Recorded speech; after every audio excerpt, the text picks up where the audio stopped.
First of all, before I get into any statistics about what was broadcast on this game that some of you all witnessed tonight, a total massacre beatdown. And I'm talking about a 37-10 loss. Wow. I mean, there's nothing much really I can say because the simple fact is, I thought the Eagles were going to play like a championship team. The same team that won the banner 2 years ago. That wasn't the case today. At one point, I could say that it was the defense fault, and I left it only to the defense. This time, it wasn't the defense. It was everything around. I'm talking about the running game was shitty at best. Wide receivers catching balls, but not many as it should be. No blocking up front because the simple fact is we held DeMarcus Lawrence to no sacks up until tonight, where he beat Lane Johnson and got a strip sack, which kind of ended that streak because ever since Lane Johnson been in the league, he had not allowed many sacks to opposing defensive ends and linebackers. But that streak is now over. It's over. Lawrence now got one sack against Lane Johnson. And I bet there's going to be more to come when them two match up again after the bye week, because we got to play the ass one more time, and it's going to be in Philadelphia. Maybe a different result. But now, we're 3-4. We are riding a 2-game losing streak while the Cowboys ended a 3-game losing streak. And the statistics is what I'm going to get to now. Carson Wentz threw for under 200 yards for the second straight week. 1 touchdown pass, 1 interception. He now got 13 touchdowns, 4 picks. 4 picks to his credit. And the guy's not getting any good looks because the offensive line is not blocking pretty well up front. When you're missing Jason Peters, and when you got a rookie, Andre Dillard, who doing his best, but he's a rookie, and he ain't doing his blocking is not where it should be at this very moment. Because the simple fact is, he's a rookie. And when you're a rookie, it's not the one that you really can do, because for the simple fact is, you gotta learn blocking schemes that's brand new at the NFL level versus the college level. So he got a long way to go. Maybe after the bye week he'll get better, or maybe Jason Peters come back. No one knows at the time being. For the simple fact is, we know who's the better blocker, and that's Jason Peters.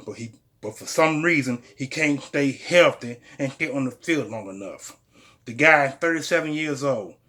He at an age now where tackles have the tendency to get hurt and hinder an offensive line.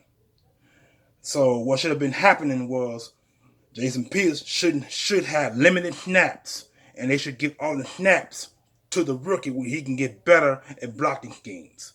But look like that's gonna be going forward now, because Peters is more likely going to be out again for the coming season or for the next game, because now we got another road game we got to go to, because we lost this road game and got another road game we got to go to.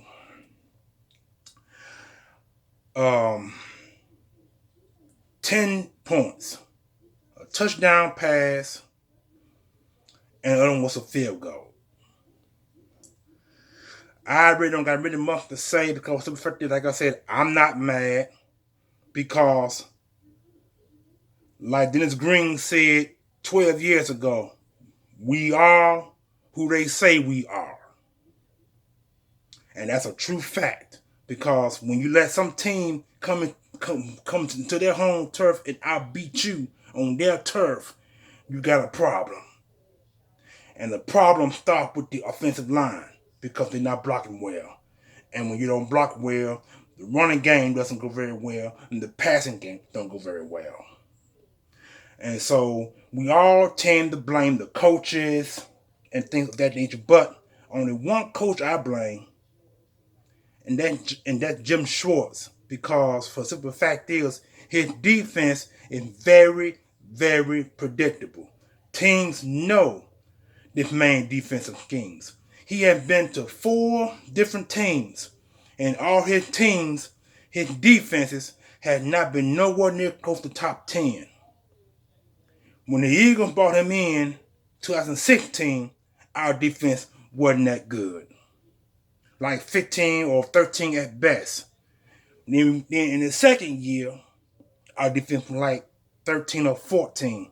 But for some odd reason, we were able to get interceptions and fumbles and sacks of that nature.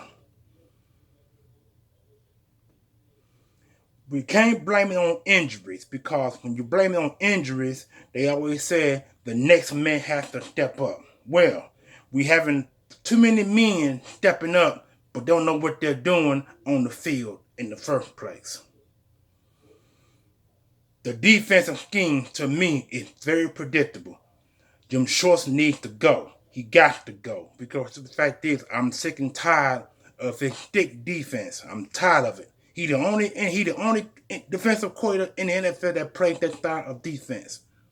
Now, I can understand it when you play that defense when you got the lead. But when you ain't got the damn lead, and there's no need for you playing a thick defense, you need to try to create different defensive schemes, matchup problems for opposing linemen, offensive linemen. But he hasn't done it in the last 2 games, and that's why we are losing.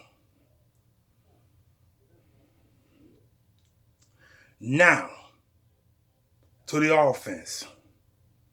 Carson Wentz threw on a 200-yard passing, 1 touchdown, 1 interception. Offensive line not blocking. You got 1 rookie on the blind side that belongs to Jason Peters. And he's doing the best that he can, but his blocking schemes are kind of off. And when they're off, you got defensive linemen coming around the edges and getting to the quarterback, because Carson has been sacked 3 times in this game. 3 sacks. The first sack was a DeMarcus Lawrence sack, and it led to a strip and a fumble and the recovery.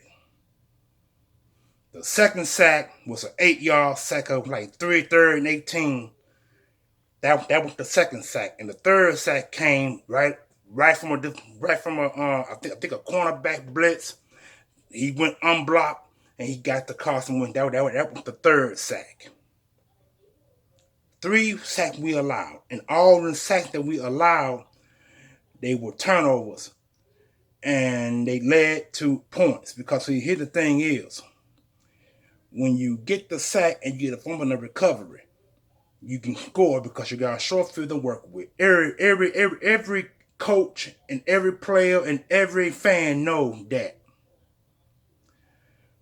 The third 18 sack, it wasn't no fumble, but it was a short field that the Cowboys had to work with, because as we pumped the ball back to them, they had a short field to work with. And when you have a short field to work with, the opposing offense can call plays, run the football, pass. And that's what they done all that to this Eagles defense. They were able to pass the ball effectively, run effectively, and shit that the Eagles can do.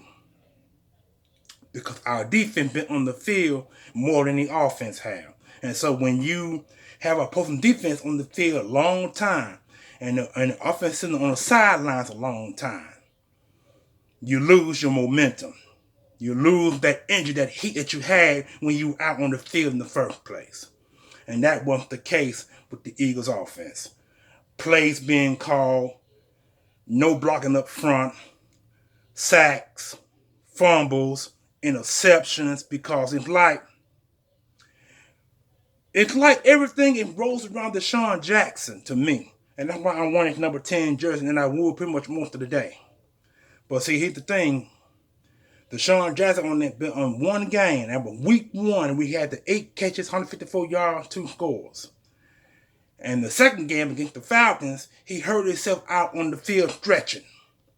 And he hadn't played no more since.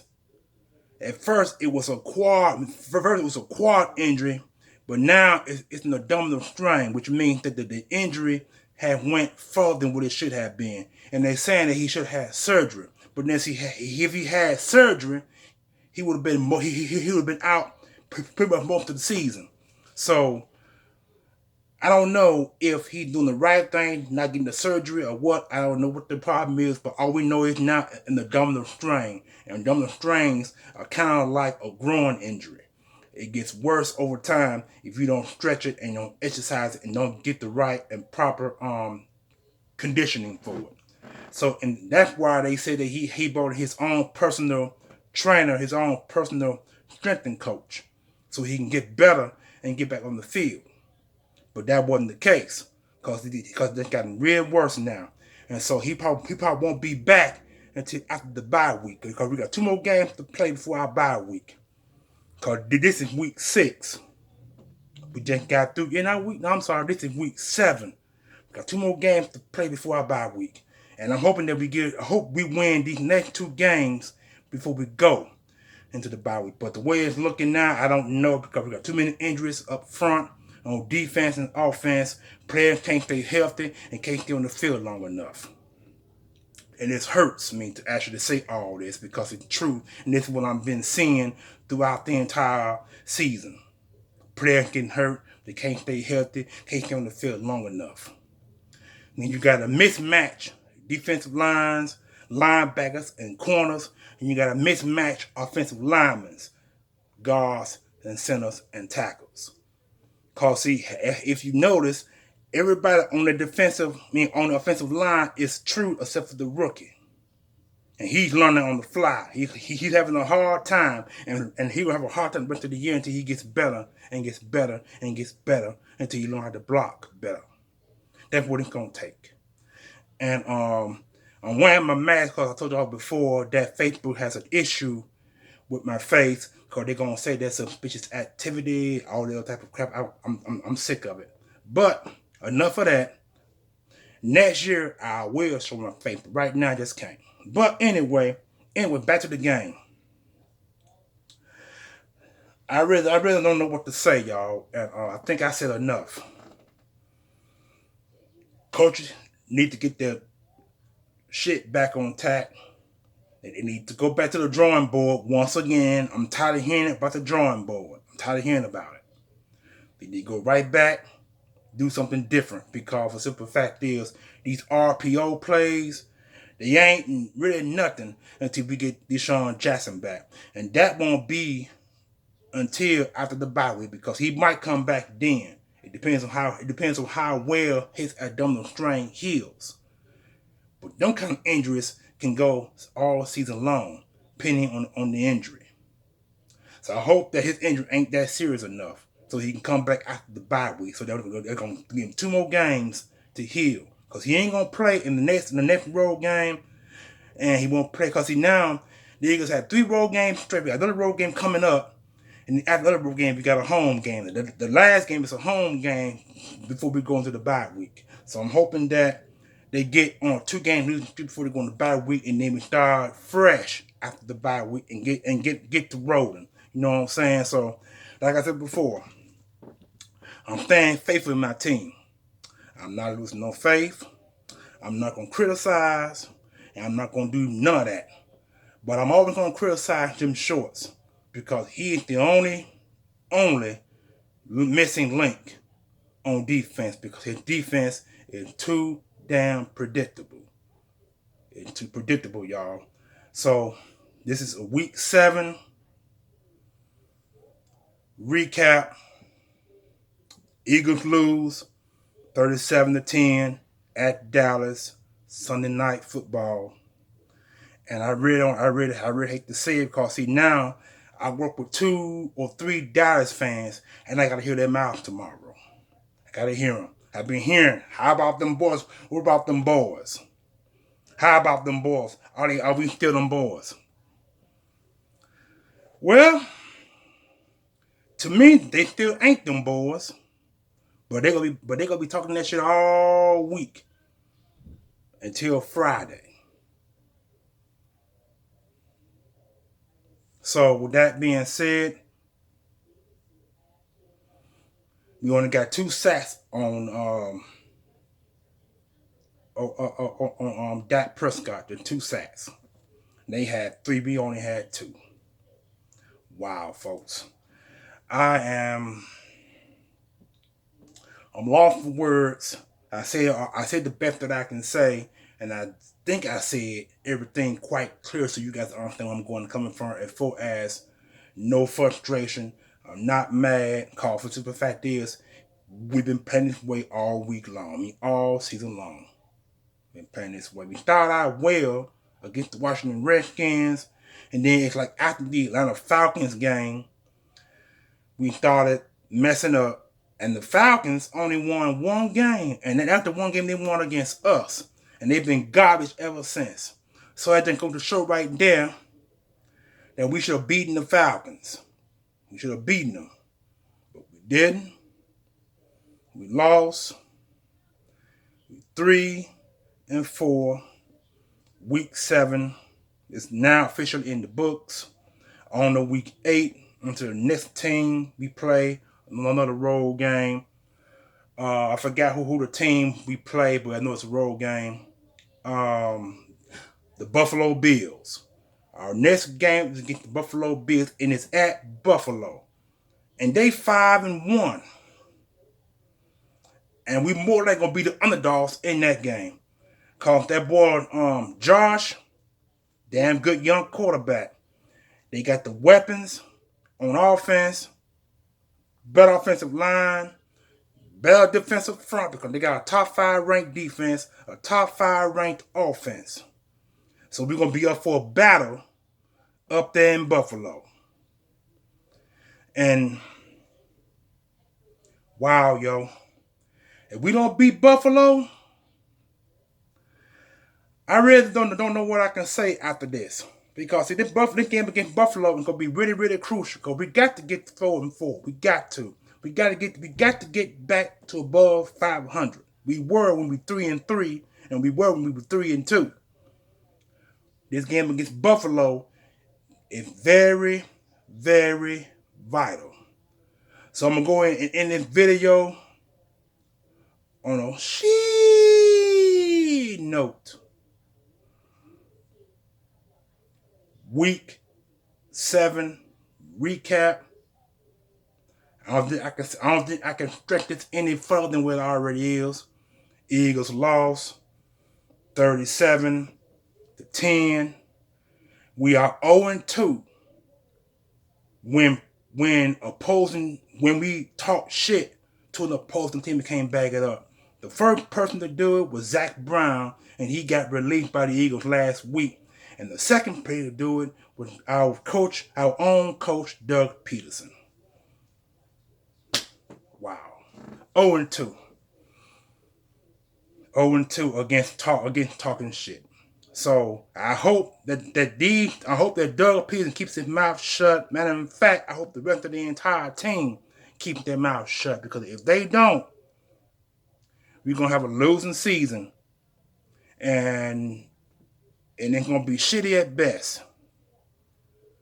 And I don't know if you guys want to see the Cowboys come out of the division, but right now they are in a 2-game lead against us now. No, they are in a 1-game lead against us. 1-game lead. So, please, Doug Peterson and the Eagles team, don't talk no more shit. Leave the shit talking to someone else. Leave to someone else. Week 7 recap. Eagles lost 37-10. I said that 3 times already, but you guys know the deal. Holler at me. Peace. One love.